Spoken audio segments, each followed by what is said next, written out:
വാത്തുക്കുടി കാമാക്ഷി പഞ്ചായത്തുകളിൽ കർഷകർക്കുള്ള വളത്തിന്റെ വിതരണം നടന്നു. സേനാപതി സാംസ്കാരിക നിലയത്തിലും പാണ്ടിപ്പാറയിലുമായി നടന്ന വളം വിതരണത്തിൽ നിരവധി കർഷകർക്ക് നീറ്റുകാക്ക ഉൾപ്പെടെ വിതരണം ചെയ്തു.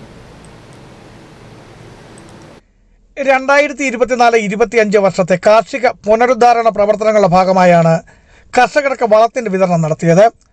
വാത്തുക്കുടി കാമാക്ഷി കൃഷിഭവനുകളും ഗ്രാമപഞ്ചായത്തുകളും ചേർന്നാണ് വളവിതരണോദ്ഘാടനം നടത്തിയത്.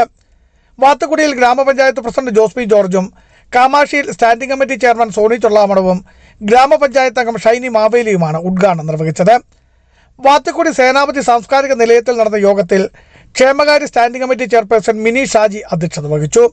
പഞ്ചായത്ത് വൈസ് പ്രസിഡന്റ് റോണിയോ എബ്രാഹാം, പഞ്ചായത്ത് അംഗം ഡിക്ലാർക്ക് സെബാസ്റ്റ്യൻ, കൃഷിവകുപ്പ് ഉദ്യോഗസ്ഥരും നിരവധി കർഷകരും പങ്കെടുത്തു. കാമാക്ഷി പാണ്ടിപ്പാറയിൽ 14-15 വാർഡുകളുടെ വിതരണമാണ് നടന്നത്. ബ്ലോക്ക് പഞ്ചായത്ത് അംഗം റിൻഡ ജോസഫ് അധ്യക്ഷയായിരുന്നു. നിരവധി കർഷകരും പങ്കെടുത്തു. ബിജു വൈശൻ പറമ്പിൽ, ഇടുക്കി വിഷൻ ന്യൂസ്, ഇടുക്കി.